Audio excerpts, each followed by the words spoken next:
Hello, this is Marty Kestin with Ensoma Bodyworks. This short video of techniques is a follow-up to the class entitled The Kinetic Link Between the Hip, Knee, and Ankle Joints. We're going to go over some simple techniques that we learned at the class, primarily to do at the end of your therapeutic progression. These are primarily pinning and stretching techniques and proprioceptive neuromuscular facilitation techniques, or in the massage world, muscle energy techniques. So first, let's start out with the psoas. Lynn, can you scooch over just a drop more? Draw your feet up. Even more. Great.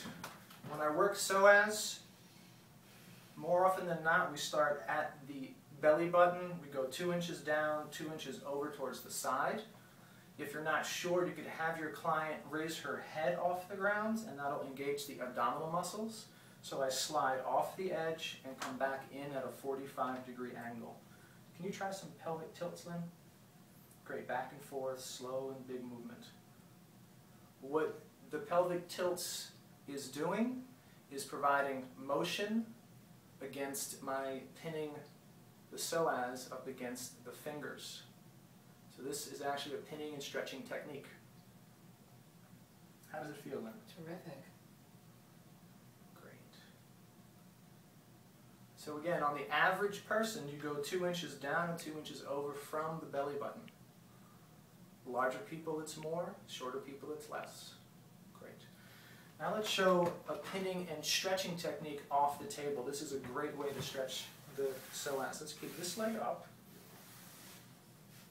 I'm going to find the psoas again. If you're not sure where it is, you can ask your client to push back against your hand.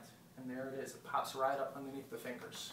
I'll take this off the table, and from here she's too much on the table. So Lynn, can you slide over more? Great. The leg that's not being stretched is flat on the ground with the feet, or you hold here. Thank you, Lynn. Can you hold? You could also tense and relax here as well, but you never ask your client to tense in a full stretch. We're going to come out of it. On your inhale, can you flex your hip? And exhale, relax it. And again, inhale, flex it. Exhale, relax it. One more time, Lynn. Inhale, come up. Exhale, relax. So in tense and relax, you have your client tense 3 times on the inhalation, and then exhale for a stretch. And the 3rd repetition, you hold the stretch for 30 seconds to 1 minute in length. Thanks, Lynn. You're welcome. Now let's get the harder to treat iliacus muscle.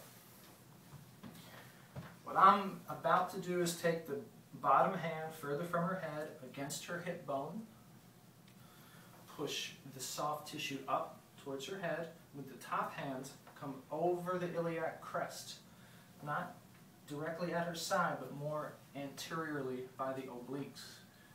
And push my fingers down, in, and back towards the other hand. Can you try a posterior pelvic tilt? Yeah, flatten out the back. Can you feel that in there? Oh, yeah, it's very comfortable. Okay. Even slower. So this is a great way to treat iliacus. Again, thank you, Lynn. Lower hand comes up against the hip bone. Top hand comes up and over the iliac crest and back in towards the other hand. And then your client can do posterior pelvic tilts or flattening out the back movement.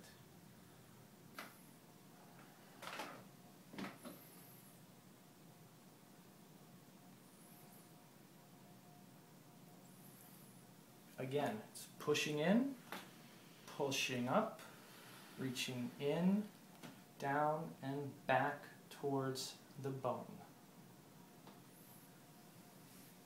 Now, can I get your sideline, please, on this side? Some feedback from the workshop was the effective way of releasing gluteus medius. Let's have you bend your lower leg. And you're kind of bent at an angle right now. Can you scoot your shoulders back towards this side? Good. To really get a good release on medius is to just take the top third of your elbow, find the iliac crest at the top, drop off it barely, and then just lean in and push off of your back leg. My shoulders are back and relaxed. I'm leaning in, pushing off my back foot. My spine is straight. The only effort I feel is slightly on my right forearm and my core. I'm actually engaging my core right now. How does this feel, Lynn? Very relaxing, releasing. Again, start off with your back leg, push off the bottom third of your elbow and forearm.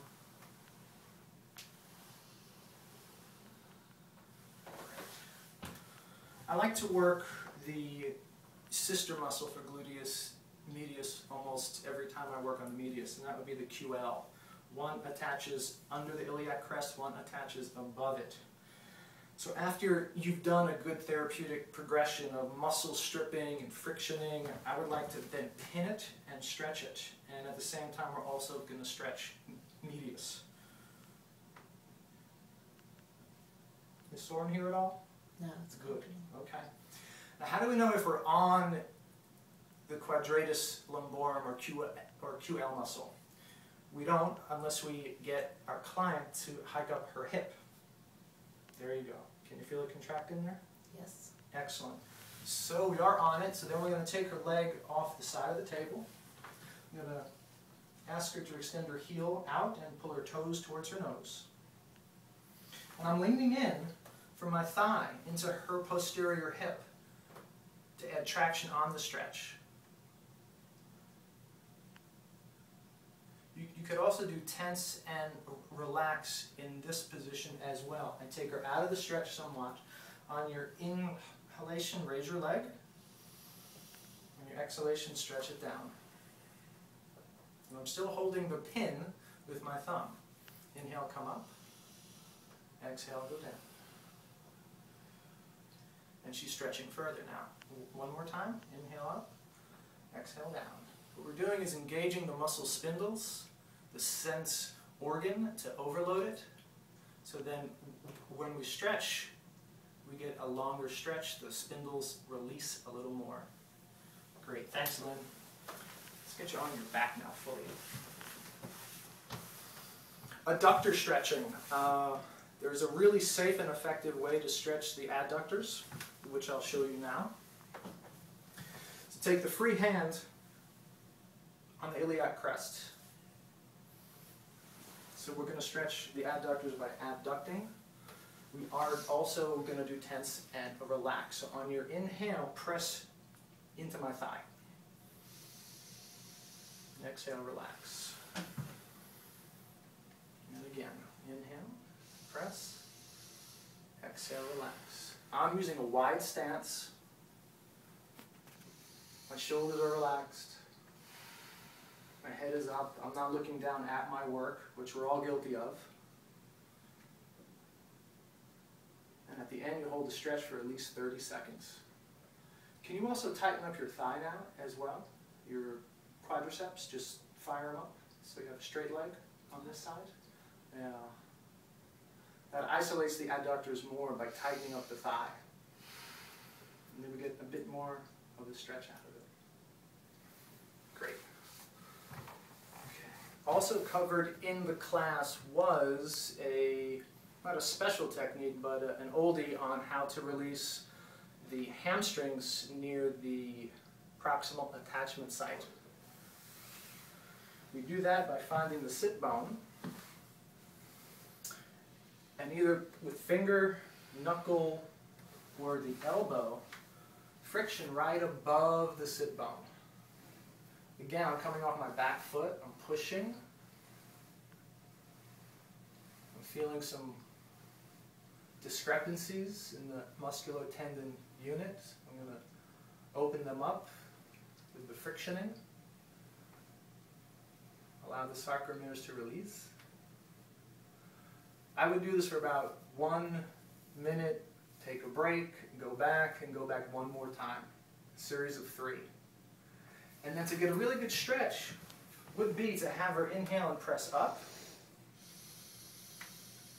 And then exhale, stretch. And Lynn's very flexible. And again, inhale, press towards me. And then exhale and relax. One more time, Lynn.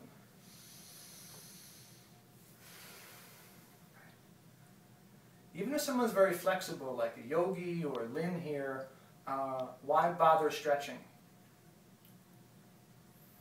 They're already flexible. Muscle memory is the answer. We need to remind the muscle of its newer created length and to stay that way. Great. Okay. We're going to shift gears now and go to the self-care portion on self-treating bunions. So Lynn, if you can, come on up and just sit on the edge of the table and show us how you would treat your own bunion.